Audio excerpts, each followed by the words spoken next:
नमस्कार, मैं हूं विकास चंद्र। चर्चा करेंगे पीएफआई पर प्रतिबंध लगाने के पहले केंद्र सरकार की यानी मोदी सरकार की रणनीति क्या थी। इधर लगातार एनआईए और ईडी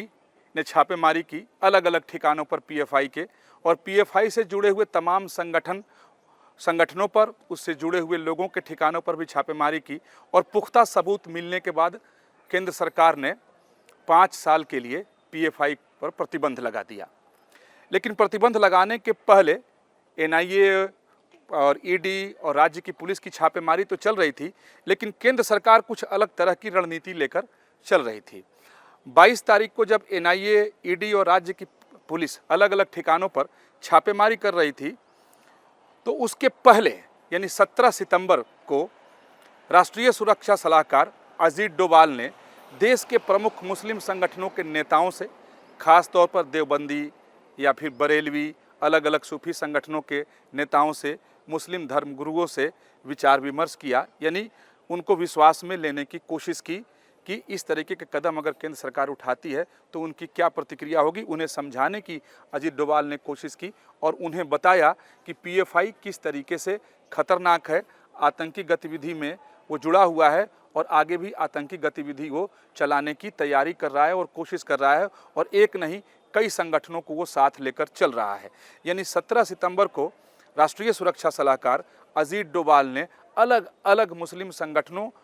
और उनके नेताओं से और धार्मिक गुरुओं से मुलाकात की। जैसा मैंने पहले कहा कि उसमें देवबंदी लोग भी थे, उसमें बरेलवी भी थे, उसमें तमाम अलग अलग सूफी जो संगठन हैं उसके भी नेता उसमें शामिल थे। और शायद यही वजह है कि प्रतिबंध लगने के बाद, अगर अजमेर शरीफ दरगाह की बात कर लें तो वहाँ के प्रमुख ने इसका स्वागत किया कि भाई पीएफआई पर प्रतिबंध जो केंद्र सरकार ने लगाया है बिल्कुल ठीक कदम उठाया है। उसी तरीके से बरेलवी मौलानाओं ने भी इसका समर्थन किया, अलग अलग मुस्लिम नेताओं ने भी समर्थन किया इसका। यानी एक तरीके से पहले परिस्थिति को केंद्र सरकार के द्वारा अनुकूल कर लेने की कोशिश हुई। अगर कुछ राजनीतिक बयानबाजी को छोड़ दें,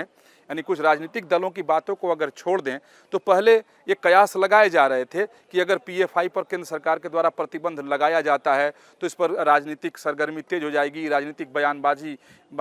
बयानबाजियाँ होंगी और राजनीति का तापमान जो है वो बढ़ जाएगा, और हो सकता है कि देश में अशांति फैल जाए, पीएफआई के लोग सड़कों पर उतरकर उत्पात मचाने लगें, तमाम मुस्लिम संगठन, उलेमा या जो मुस्लिम धर्मगुरु हैं, मुस्लिम नेता हैं, वो पीएफआई के समर्थन में मैदान में उतर जाएं। तो इस तरीके की आशंकाएं पहले जताई जा रही थीं, और शायद यही वजह है और शायद इनपुट भी मिला होगा, जिसके बाद प्रधानमंत्री नरेंद्र मोदी के निर्देश पर अजीत डोभाल ने अलग अलग संगठनों से बातचीत की, उनको विश्वास में लिया, और जैसे ही वो लोग विश्वास में आए उन लोगों ने बात समझी और अपनी हामी भरी, और एनआईए और ईडी के छापेमारी में सबूत मिला और राज्य पुलिस की छापेमारी में सबूत मिला, और ये साबित हो गया कि ये लोग आतंकी गतिविधि में जुड़े हुए हैं, आतंकी गतिविधि चलाना चाहते हैं, अपने लोगों को प्रशिक्षित करना चाहते हैं, अलग अलग संस्था बना करके अलग अलग ढंग से काम करना चाहते हैं। ये समाज के सभी वर्गों में उतरकर उनको, चाहे वो महिला हो या फिर विद्यार्थी हो या कामकाज करने वाले लोग हैं, डॉक्टर्स के बीच में, वकील के बीच में, तमाम जानकारी आप सबके सामने आई है कि पीएफआई किस तरीके का संगठन बनाने की कोशिश कर रहा था और कितने संगठन वो बना चुका था, उसके जरिए वो काम करना चाह रहा था। और इस बात की आशंका भी थी कि लोग उसके पक्ष में भी उतर सकते हैं, सड़क पे उतर सकते हैं, जैसा मैंने पहले कहा। तो पहले ही मुस्लिम धर्म गुरुओं को, संगठनों को ये साध लिया गया और उन्हें बता दिया गया कि ये एक आतंकी संगठन है, और आप अगर उसके समर्थन में आते हैं या उसके पक्ष में बयानबाजी करते हैं तो शायद ये माना जाएगा कि आप भी उसके साथ जुड़े हुए हैं। यानी सभी परिस्थितियों को अजीत डोभाल के द्वारा, यानी केंद्र सरकार की जो रणनीति थी उसके तहत सभी मुस्लिम जो तमाम धर्म गुरुओं के साथ उनकी मुलाकात हुई, बिल्कुल परिस्थिति को साफ कर दिया गया, उनको विश्वास में लिया गया, उसके बाद प्रतिबंध लगा दिया गया। और यही वजह है कि प्रतिबंध लगने के बाद एक भी तरफ से उसके विरोध में आवाज़ नहीं आई। जहां से ये उम्मीद की जा रही थी कि शायद वो लोग विरोध करें, तो उन लोगों ने भी सरकार के इस कदम की सराहना की और कहा कि देश में किसी को भी इस बात की इजाज़त नहीं दी जा सकती कि वो आतंक फैलाए, ऐसा संगठन बनाए जो देश और समाज के लिए खतरनाक हो। तो इसे केंद्र सरकार की रणनीति, अजीत डोभाल की रणनीति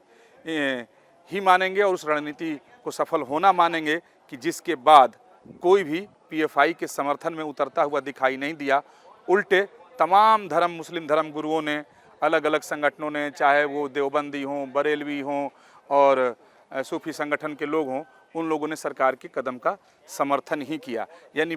मुस्लिम मौलानाओं को विश्वास में लेने की जो भारत सरकार की रणनीति थी वो पीएफआई पर जो प्रतिबंध लगाने के बाद कामयाब दिखाई दे रही है।